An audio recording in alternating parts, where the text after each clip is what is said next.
So this project the film is called A Mind's Eye, and it was funded through the AHRC under a project called Ontological Narratives, which is a project about the relationship between philosophy, film and narrative. If you haven't worked it out already, the film is about some of Plato's ideas. It's about a man named Stanley who thinks things into existence, who meets his reflection and discovers that perhaps it is he that is the copy, not the original. They have a dialogue in the tradition of Socrates and his pupils, discussing the theory of recollection, the allegory of the cave, and the third man argument. Complicating the dialogue is the presence of the film, the knowledge they have of themselves as subjugated by the film, by the narrative, by that which has been defined for them by some unseen hand. I named the character Stanley after Stanley Cavell, though he is not Cavell in any autobiographical or performative way. In fact, he's not a character in the dramatic sense at all. But perhaps he embodies a kind of Cavellian mode of speech, unconnected from spoken word, a particular view, way of seeing, frame of reference. The Stanley's dialogue is a transposition of Cavell's chapter on the camera's implication in the book The World Viewed. Here the author ponders the presence of the camera. Here the author ponders the presence and implication of the camera, concluding that the camera is outside its subject, that it must acknowledge not its presence in the world, but its being outside its world. All of this is interesting and thought-provoking, but it's not the profundity of the thought that drove this idea through to a visual product, but rather Cavell's manner of speaking and expression.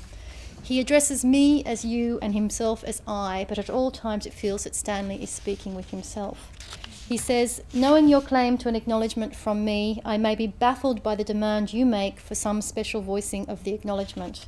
Any word of mine should amply make my presence known to you. I am here, you know I'm here, you know that I know I owe you the acknowledgement. Why isn't that enough? Why am I called upon to say something, to do something, to say specific things that will add up to an explicit revelation? End of quote. An out-of-context quote that's difficult to follow, though in context I find it just as puzzling. My aim was to replicate a sense of this dialogue. Mapping the creative process can be difficult, however one can make references, albeit crude ones, that might act as signposts, not always to an audience, but to the maker and to other makers. In this way, Daniel Frampton's point that a film is more than just the filmmaker's subjective intentions is unarguable, though as a producer one wonders if a work can make any sense to anyone else but oneself.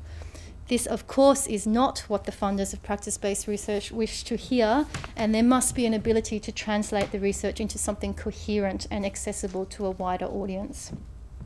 So how can this be done? An attempt to answer this is a second project that has piggybacked on the primary project, and that's called Inquiry Through Practice.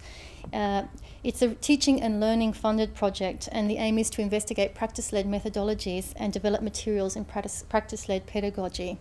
The methodology has been to involve students in the AHRC project as a case study, and this was developed through a documentation process. This symposium is also part of the project, the aim to contextualise practice-based research occurring in the university and within the wider academic community.